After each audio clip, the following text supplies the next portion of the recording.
नमस्कार, मैं हूं राकेश कुमार और आप देख रहे हैं पंजाबकेसरी.com।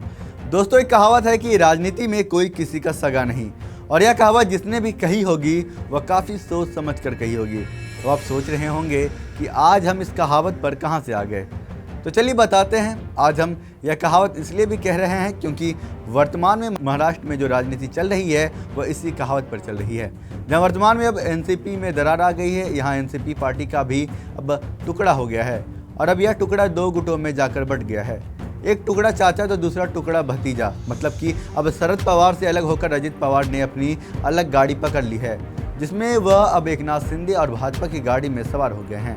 फिलहाल एनसीपी के पास अभी 54 विधायक हैं, जिसमें यह दोनों ही दल आज महाराष्ट्र में शक्ति प्रदर्शन कर रहे हैं, अपने अपने वजूद की लड़ाई लड़ रहे हैं। लेकिन इन सबके बीच सवाल ये खड़ा होता है कि यह दरार आई क्यों? आखिर ऐसी कौन सी वजह रही होगी जो अब अजित पवार को भाजपा और एकनाथ शिंदे वाली शिवसेना का सहारा लेना पड़ रहा है? दोस्तों, इसे समझने के लिए आप एकनाथ शिंदे को समझिए कि आखिर एकनाथ शिंदे को उद्धव ठाकरे की शिवसेना क्यों छोड़नी पड़ी। दोस्तों, दरअसल एकनाथ शिंदे ठाकरे परिवार का वफादार माना जाता था।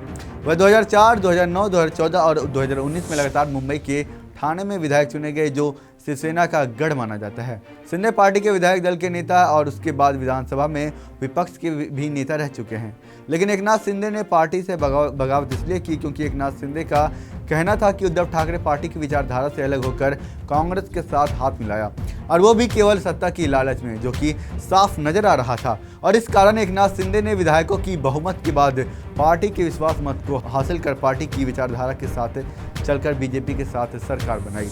और जिस एकनाथ शिंदे को कभी विधायक बनकर ही खुश रहना पड़ता था, अब वह महाराष्ट्र के मुख्यमंत्री हैं। अब हम एक बार फिर से एनसीपी पर आते हैं। दोस्तों, यहाँ भी आपको यह समझने की जरूरत है कि अजित पवार ने वही किया जो कभी शरद पवार ने सत्ता के लिए किया था। उसने सत्ता के लिए कांग्रेस का साथ छोड़ा था और खुद की एक पार्टी बनाई थी, जिसके बाद वे शरद पवार राजनीति से संन्यास लेने की तैयारी में है। लेकिन इस बीच उन्होंने अपने भतीजे अजित पवार की जगह पार्टी की बागडोर अपनी बेटी सुप्रिया सुले को सौंप दी और अजित पवार को बाहर का रास्ता दिखाया।